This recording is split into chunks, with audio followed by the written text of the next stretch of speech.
What if I told you that a single death in a Russian Arctic prison triggered the largest diplomatic response in years and exposed a toxin from South American dart frogs thousands of miles from where it belongs? On February 16, 2024, Alexei Navalny, Russia's most prominent opposition figure, was found dead. Within hours, global leaders demanded answers. Within days, protests erupted worldwide. 2 years later, Western intelligence agencies revealed findings that changed everything. This is how one man's passing became a flashpoint dividing the entire world. February 16, 2024, Russia's prison service announced Navalny died at IK-3 penal colony known as Polar Wolf, located above the Arctic Circle. Officials stated he collapsed after a walk and could not be revived, citing sudden death syndrome. News spread globally within minutes. Navalny's team, operating from exile, immediately disputed the official account. Western governments began seeking answers while Russia's state media reported the incident as routine.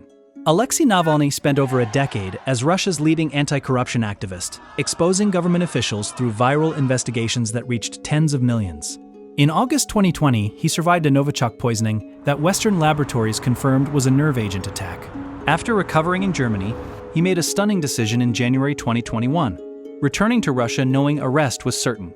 Authorities detained him immediately at the airport on charges international observers called politically motivated. By 2024, he was serving a 19-year sentence on extremism charges, isolated in one of Russia's harshest facilities. 2 years later, in February 2026, 5 Western nations released a joint statement that shifted the entire narrative. The United Kingdom, France, Germany, Sweden, and the Netherlands announced their laboratories detected epibetadine in samples from Navalny's body, a rare toxin derived from poison dart frogs native to Ecuador. The substance doesn't exist naturally in Russia. According to the joint statement, only Russia possessed the means and opportunity to administer this chemical. Yulia Navalny, his widow, stated Putin was responsible for her husband's death using a chemical weapon. Russian officials dismissed the allegations as unfounded provocations from hostile powers, maintaining their position of natural causes. International reaction came swiftly. President Biden stated he was outraged and held Russian leadership responsible. British Prime Minister Rishi Sunak called for accountability. German Chancellor Olaf Scholz honored Navalny's commitment to freedom. The European Union issued formal condemnations and called for independent investigation. NATO and United Nations officials echoed demands for transparency. Western nations reported the incident to the Organization for the Prohibition of Chemical Weapons. However, the global response revealed a significant divide. While Western democracies issued strong statements, much of the global South remained silent. Turkey, Central Asian nations, and countries across Africa and the Middle East offered no public comment, exposing a clear geopolitical split. Inside Russia, citizens began gathering at memorial sites with flowers and candles. Authorities detained over 400 people across multiple cities for participating in unauthorized gatherings. Police monitored locations and removed floral tributes within hours.